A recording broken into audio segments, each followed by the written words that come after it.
asalaamaaleykum mbokk yi ni siiw si daaray technologie ñu ngi leen di gërëm te di leen jaajëfal alors tey jii ñu war a jàng beneen concept bu bees benn propriété bu bees yu ko wax display.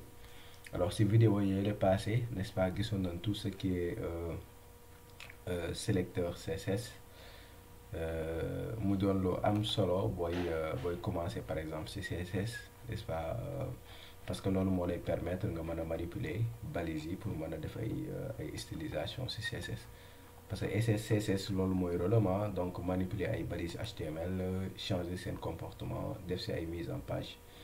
Alors donc comme ni ma leen ko waxee woon n'est-ce pas benn leçon bu bees bu ñuy jàng rek dañ koy créer le dossier fii bi ñuy jàng les sélecteurs dañ ko créer loon dossier n'est-ce pas ci biir ñu am ci index.html am ci style.html. Donc pourquoi ça? Parce que tout simplement donc dañuy bañ par exemple affaire yi jaxasoo n'est-ce pas compliqué léegi lu bees lu ñuy jàng rek ñu commencé ko créer dossier par dossier. Alors donc ñu jàng benn propriété comme ni ma ko waxee sànq display donc dañ koy créer le dossier ñu def tout simplement ici 2 underscore display. Donc monnaie display c'est juste la propriété CSS display hein? Donc je pense que jarul ma si yokk propriété CSS. Alors donc si biir ma créé fi index.html fii ma yokk fi style bon bu leen neexee ngeen tuddee ko lu leen neex style.css.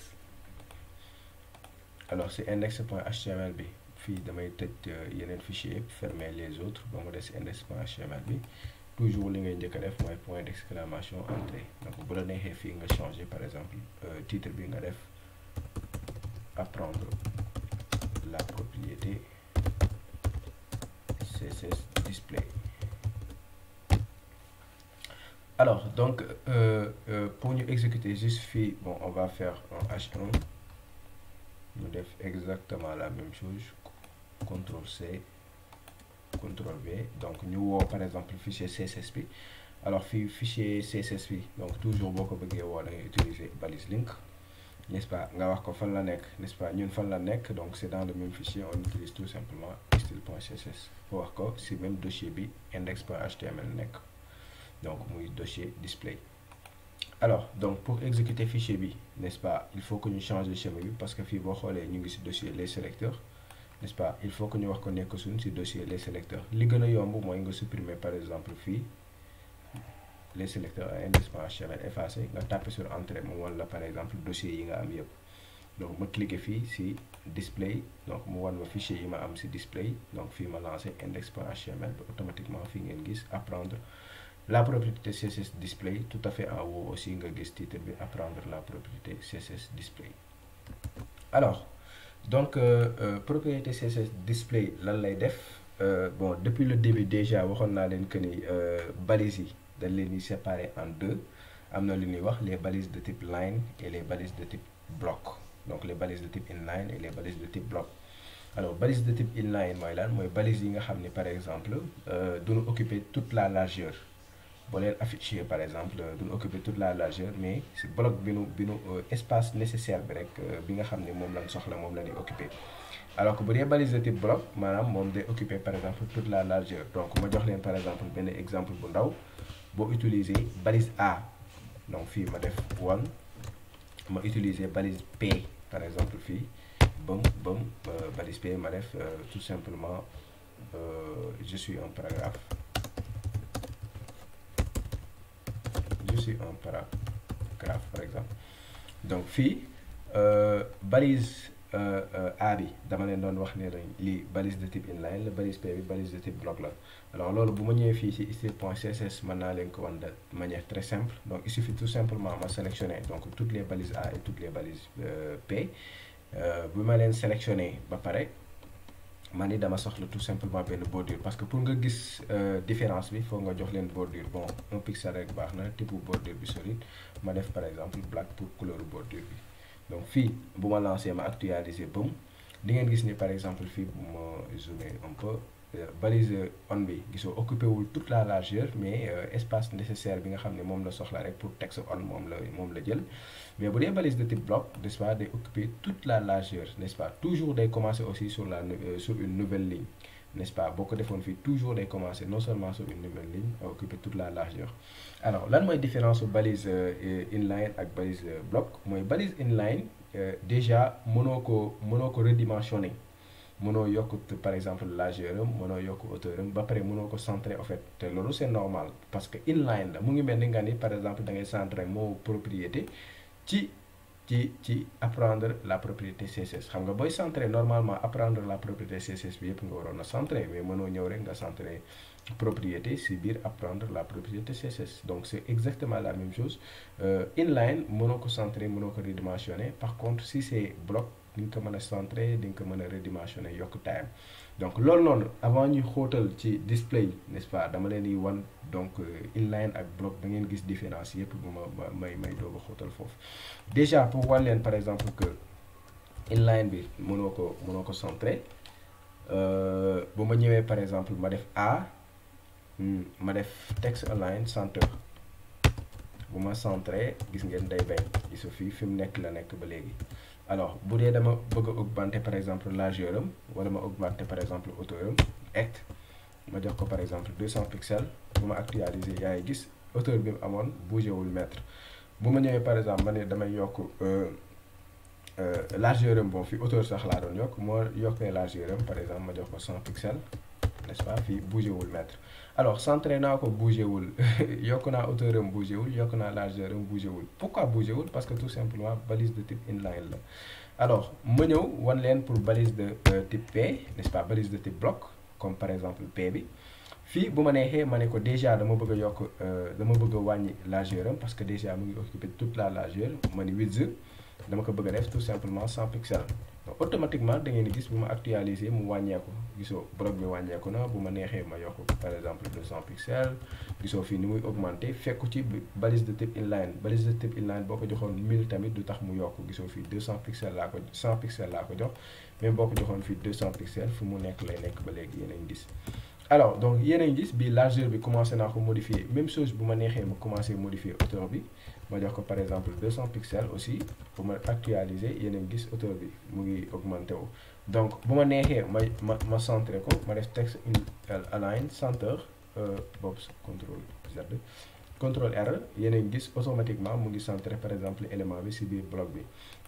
Donc voilà yéen a ngi gis déjà la différence entre par exemple balise de type inline ak balise de type bloc n'est-ce pas. Maintenant propriété de display moo lay permettre par exemple bu dee da nga am balise de type inline nga transformer ko en balise de type bloc wala nga am balise de type bloc nga transformer ko en balise de type inline mais en réalité utilisation boobu la ñu bëri xam mais propriété display bëri na ay affaires yu mën a def comme par exemple display flex bi nga xam ne par exemple jàngoon nañ ko boo bëggee wax par exemple benn balise amal flexibilité utiliser espace bi nécessaire n'est-ce pas da ngay utiliser la propriété display flex n'est-ce pas. Am na aussi display table am na display block am na bëri na n'est-ce pas di ngeen gis par exemple si cours bi façon utilisation wu display yëpp mais déjà bu ma leen di njëkk a wan mooy display inline block par exemple tey jii wala sax bon avant inline block display block par exemple bu ma ñëwee si A bi n'est-ce pas A bi balise de type inline la loolu d'accord ngeen par exemple mën naa def fii A balise de type inline fii P balise de type bloc P kon a xam na ni balise de type bloc la. Pourquoi bloc? Parce que boo si defee bordure day occuper toute la largeur. Alors fii bu ma neexee ma ni balise de type inline bi dama koy transformer en balise de type bloc foofu la display di amee intéressant parce que fii da ngay utiliser lu ñuy wax display nga ni bloc. Dès que nga def display bloc rek bon ma commenté yi yëpp ngeen di gis automatiquement day transformer balise A bi en balise de type bloc yéen a ngi gis mu commencé utiliser toute la largeur. Donc balise bi nga xam ne moo nekkoon A nekk balise de type inline bi ma utiliser display bloc automatiquement dafa nekk balise de type bloc. Léegi dans ce cas bu la neexee nga commencé nga ne ko oui dama bëgg a centrer bon fii xaama commenter benn par benn dama bëgg a centrer texte bi, gis nga mu commencé centrer texte bi. Fii bu la neexee nga ni dama bëgg a yokk largeur hauteur bi, bu la neexee nga ni dama bëgg par exemple yokk largeur bi, bam automatiquement mu yokk ko. Yéen a gis voilà mu ngi commencé def comme balise de type bloc bi li mu doon def. Donc déjà lii mooy display bloc, n'est-ce pas. Lii je pense que c'est assez clair. Même chose si li nga xam ni moom mooy balise de type bloc yi. Bu doon balise de type bloc bu la neexee nga ni que dama koy transformer en balise de type inline. Par exemple ma ñëw fii def display inline ma daal di def entrée. Yéen a gis fii paragraphe bi nga xam ni bloc la woon mënoon noonu yokk taayam, mënoon noonu ko centrer, mënoon noonu et cetera. Instant yi mënatul noonu, n'est-ce pas, parce que tout simplement dama ko changer en balise de type inline. Alors bu dee da nga bëgg par exemple affaire bi doon balise de type inline, bon fii damay bàyyi tout simplement balise de inline bi dama koy effacer ci P bi, ma bàyyi ko balise de type bloc bi nga xam ne moom la doonoon. Bu dee da nga bëgg par exemple affaire bi doon mu doon inline, bon inline comme ni nga ko déggee maanaam mu nekk sur la même ligne. En même temps en fait nga bëgg a modifier, nga def ci bëgg a par exemple centrer, yokk taille bi et cetera et tout ça. Donc au lieu nga koy def bloc da nga koy daan doonal inline bloc. Donc fii bu ma centré, n'est-ce pas, yéen a ngi gis même comportement bi lay amaat parce que inline bloc la. Voilà donc en même temps inline comportement inline lay am, en même temps bloc. Donc bloc bi maanaam di nga ko mën a centré, di nga mën a par exemple yokk taayam, di nga ko mën a voilà yokk largeur bi, yokk hauteur bi, def si lu la neex. Alors bon lii échauffement kese la woon, je pense que c'est clair pour inline, pour bloc aussi. Donc fii damay effacer bon tout ce que j'ai fait là. Ma ñëw par exemple fii on va pratiquer en fait yi ci des parce que am na display flex, am na et cetera et tout ça. Donc fii bon dans ce cas je pense que damay créer ñaari balise A juste pour wan leen. Fii ma def tout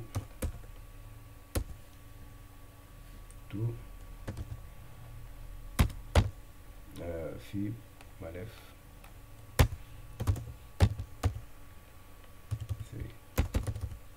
voilà. Alors donc ñaari balise A ak benn balise P. Ma ñëw ci balise style bi, ma sélectionner div bi. Bon defaguma leen ci balise div, je vais juste faire comme ça. Ma ñëw fii ma créer par exemple balise div.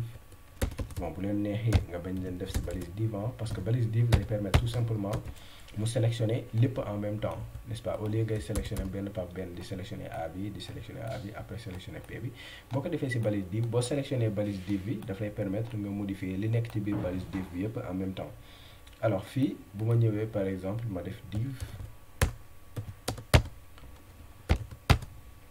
div ak span c'est la même chose, mais sauf que span bon souvent le plus souvent duñ ko utiliser à l'extérieur, mais à l'intérieur d'une balise lañ koy utiliser. Comme par exemple ma ñëw fii texte bi ma utiliser span, donc comme de type inline ma def par exemple on. Donc à l'intérieur d'une balise la ñuy utiliser span. Alors fii donc div ma ñëw bon toujours sama bordure bi mën naa ko fi bàyyiwaat un pixel solide, un pixel solide black, defal leen espacement de 10 pixels. Peut-être pour le moment bon ñu bàyyi ko foofu. Donc fii ma ñëw CTRL R, voilà. Donc pour le moment on a ça. Donc fii yii rek laay sélectionner 1 2 ak série laay sélectionner bu nekk par exemple ma defal ko bordure, defal ko display inline block, n'est-ce pas, pour que mu nekk sur la même ligne, parce que display inline block waxoon naa leen mooy permettre nekk sur la même ligne.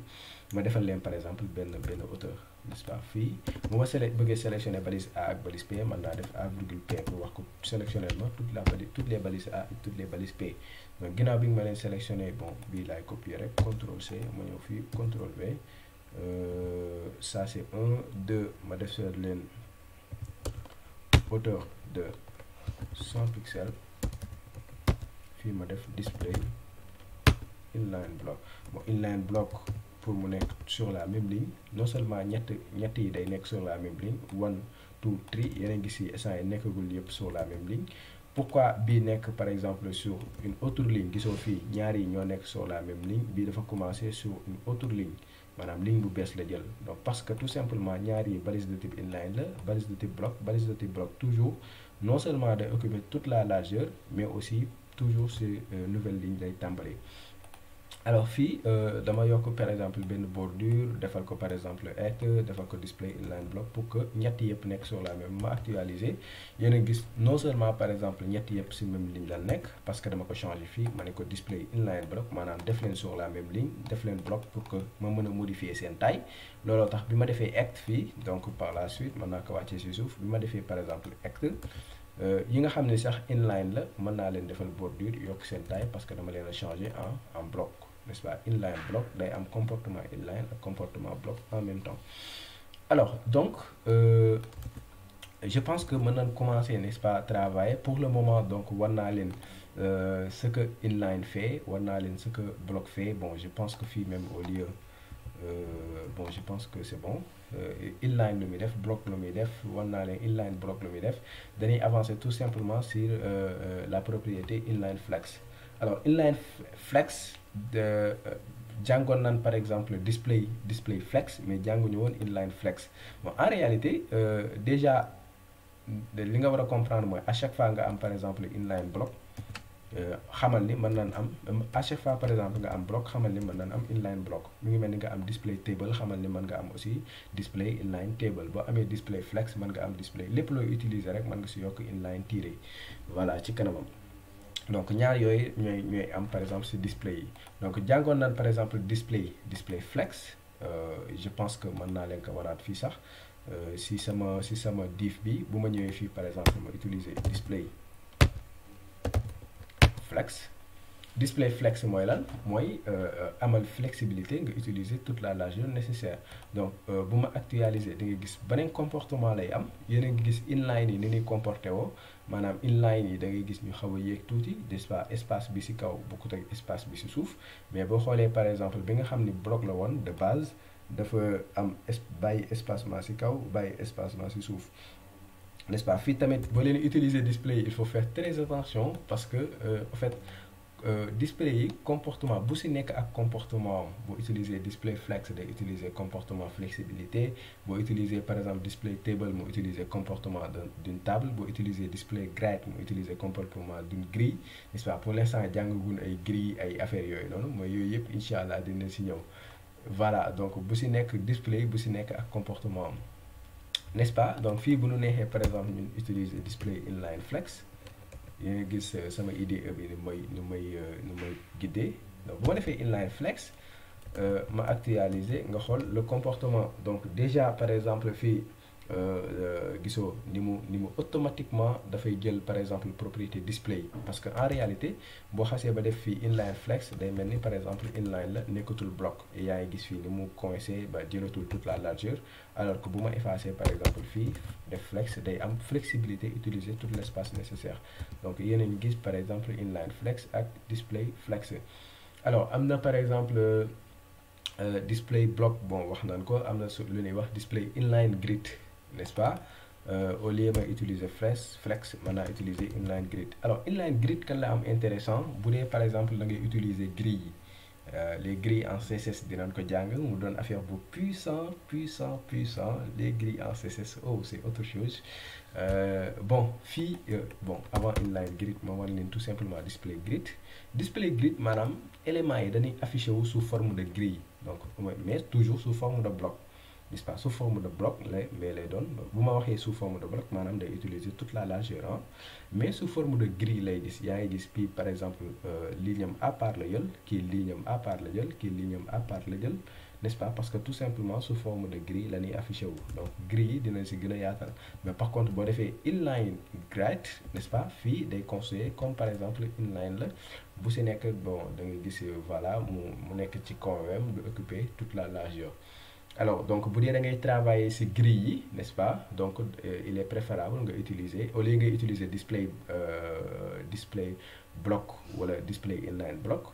Bu dee ci grille ngay travailler lan lay conseiller mooy nga utiliser inline display grid ak display inline grid.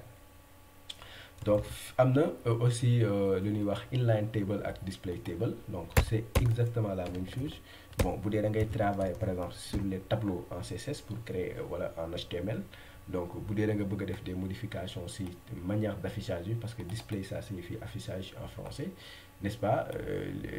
Au lieu ngay utiliser display block wala inline block, tu peux utiliser par exemple display fi nga waroon a utiliser display block mën nga fa utiliser display table bu dee si table yi ngay travailler. Donc fii aussi daf koy afficher, n'est-ce pas, sous forme en fait de table. Donc voilà, boo utiliser par exemple fii CTRL X inline table, n'est-ce pas? Voilà, donc il n'y a pas effet à ce niveau-là. bu si nekk ak comportement bi nga xam ni moom lay jël. Donc loolu il faut faire très attention. Alors am na par exemple beneen moo bu ñuy wax par exemple display contents. Display content day faire disparaître conteneur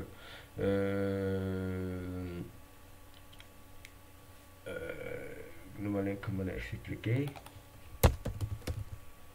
Contents bon gis nga instant yi bon def naa par exemple ay bordure, gis nga yii nii am na ay bordure 1 2 3 bu ma defee display content day xool par exemple d'accord man mii kat yii nii am nañ parent div te seen div, n'est-ce pas, seen div am na benn bordure, ça veut dire que lii nii par exemple mooy conteneur bi nga xam ni moom mooy contenir A ak P. Alors boo defee contents day supprimer tout simplement seen parent. Donc fi nga defoon par exemple bordure bi nii da koy disparaître, maanaam day faire disparaître les conteneurs faisant des éléments enfants les éléments de l'élément au niveau supérieur dans le DOM. Donc c'est très cool. Contents bu dee da nga bëgg a jël par exemple benn élément enfant nga bëgg a def par exemple un élément supérieur quoi, donc dootul amati parent, mu ngi mel ni nga am parent après ñu supprimer sa parent. Donc fii nii boo xoolee div bi par exemple moo doon papa ji, mais donc lan appliqué woon si div bi dana waxoon par exemple ñu def si border, def si padding et cetera. Boo defee fii display content dafay mel ni dafa supprimer balise div bi et que amatul conteneur, amatul parent. Donc loolu aussi c'est hyper intéressant à savoir. On a parlé de display table. Bon y a aussi par exemple parce que c'est dommage que jàngagun les tableaux, mais dinañ jàng les tableaux inch'Allah. Bon si formation HTML bi je pense que c'est l'unique balise qu'on a oublié, les tableaux, mais les tableaux c'est pas compliqué, donc on va le faire ici en CSS inch'Allah. Display table bon wax naa leen sànq par exemple display table bu ma defee nii day jël tout simplement sous forme de table. Am na aussi inline table, foofu laa leen doon waxee bu dee da ngeen di travailler si table yi utiliser leen display table, display inline table au lieu ngay utiliser peut-être display block. Mais en même temps am na lu ñuy wax table header group, n'est-ce pas, display table header group. Donc table header group day afficher par exemple élément bi comme par exemple un t-head. Donc un t-head tey jii par exemple boo doon jàng tableau yi, n'est-ce pas, boo doon créer par exemple un tableau en CSS da ngay utiliser la balise table. Donc boo defee balise table après nga utiliser lu ñuy wax t-head mooy lan, balise t-head mooy tout simplement en-tête bi, en-tête tableau bi, après nga utiliser t-body mooy tout simplement kooru tableau bi. Donc si t-head souvent lan la fay def dañ fay créer benn ay balise th. Bon souvent mën nañ ko def par exemple si par exemple directement th ici fii ma def par exemple ID CTRL C VV, donc par exemple juste pour wan leen nom, donc prénom âge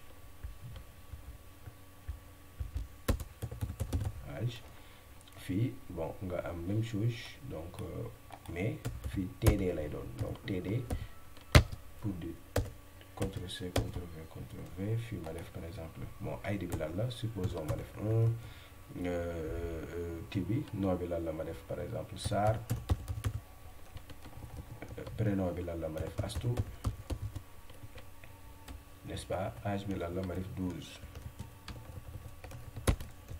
n'est-ce pas. Mais par contre lii nii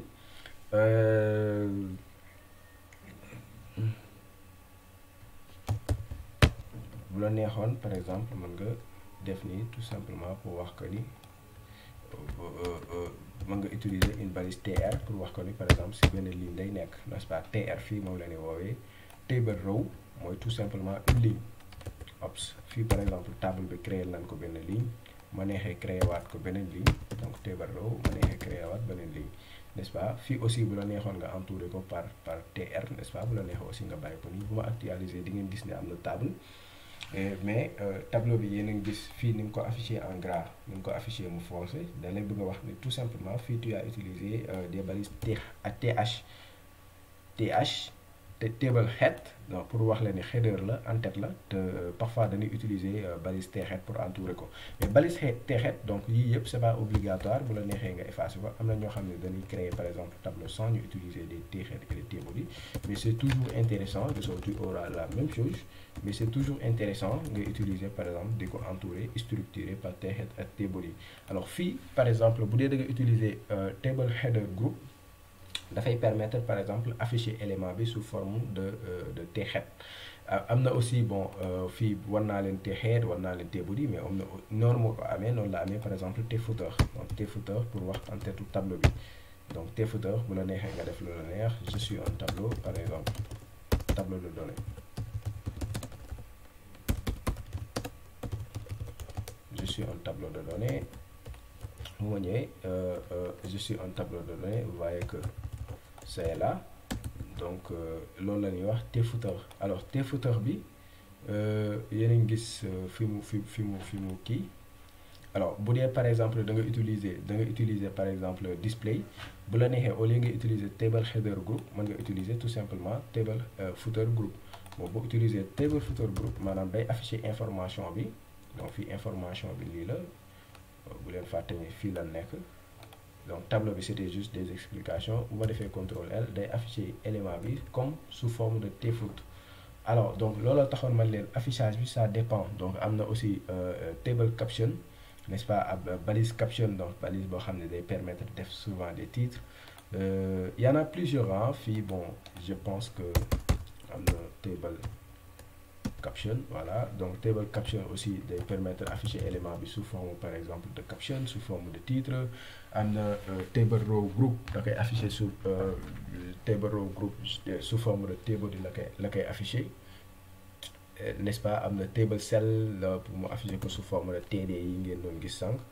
fii boo ñëwee bon td yi ma leen doon wan. td yi bu dee da nga bëgg a afficher sous ce format là, tu peux utiliser table cell comme cellule, n'est-ce pas. fii gis ma doon comme genre cellule si TV. am na table column, voilà. donc fii y en a beaucoup de choses, mais on les utilise parfois même rarement. table column, n'est-ce pas, mu affiché ko sous forme de colonne. yaa ngi gis comme fii ni utiliser woon colonne, fii ni utiliser woon colonne. fii da koy utiliser comme sous forme de balise col. donc am na benn balise bu ñuy wax col. col comme ça. donc balise col, bon jànguñu ko parce que c'était pas très intéressant ñuy def ay balise col, n'est-ce pas, qui permet tout simplement de faire des colonnes. Aujourd'hui bu dee par exemple dafa am foo xam ni dafa am display block wala mu am display inline block, nga bëgg a supprimer display bi, mën nga si def directement un display. par exemple fii supposons que mu am display block, n'est-ce pas. ma def CTRL R, yéen a ngi gis bu ma bëggee supprimer display block bi, mën naa defaat par exemple beneen display non. boo defee display non day supprimer tout simplement display bi nga defoon. donc loolu mooy valeur non, n'est-ce pas. il faut faire très attention. boo gisee display non rek, n'est-ce pas, quelque part xamal ni day permettre supprimer benn display boo def. mën na doon display flex, display table row, header row, et cetera. display table cell, et cetera. bon am na sax par exemple bon on l'utilise rarement run in. display peut prendre par exemple la valeur run in. run-in, bon moi personnellement je l'utilise rarement parce que booy coder da nga war a comprendre que ni sa code du pour yow kese. parfois am na ñeneen ñoo xam ne mën na utiliser code bi, te bu dee da ngay utiliser yenn concept yoo xam ne dafa rare, mën na jaxase par exemple code bi. bon le maximum souvent gars yi ils utilisent display block, inline block, display inline. sauf que par exemple booy travailler si groupe si grille yi, am na yoo xam ne forcément tu as l'obligation de faire un display grid, n'est-ce pas. donc loolu c'est avancé, dinañ ko gis ci kanam ak kanam. am na liste item, donc voilà, il y en a plusieurs. donc par exemple on pouvait faire display liste item par exemple liste item mu ngi mel ni nga ni en fait div bi dama bëgg mu comporté wu comme sous forme de balise li ma actualiser bon yow mën nga ko bañ a gis apparence bi mais en fait navigateur bi day comprendre que ni en fait tu as affiché comme par exemple une balise li n'est-ce pas bu dee par exemple dafa am display comme sànq ni ma leen ko wane yoon ci noonu nga bëgg par exemple initialiser valeur yi mu doon valeur par défaut donc on peut toujours utiliser initials et bon initials initial voilà initial heure boo gisee rek bon dafay comme son nom l'indique day par exemple utiliser les valeurs par défaut de la propriété donc propriété bi par défaut n'est-ce pas nan lay mel donc voilà donc on a fait beaucoup de choses sur les propriétés n'est-ce pas l'idée est là maintenant le plus important mooy ngeen comprendre que ni display ay grid n'est-ce pas ak display table ay display par exemple run in display head table header te et cetera bu si nekk ak contexte am bu dee da nga bëgg a afficher sous forme de table mën nga utiliser display table wala display inline table bu dee da nga bëgg a afficher sous forme de grille wala nga travailler si grille yi mën nga utiliser display grid wala display inline grid bu dee par exemple da ngay travailler bon sur autre élément HTML comme ay paragraphes ay liens et cetera tu peux utiliser display block inline block et trucs donc c'était ça pour les displays n'est-ce pas donc damay yamale fii vidéo bi ma jox leen rendez-vous ci beneen vidéo ci beneen propriété CSS incha allah.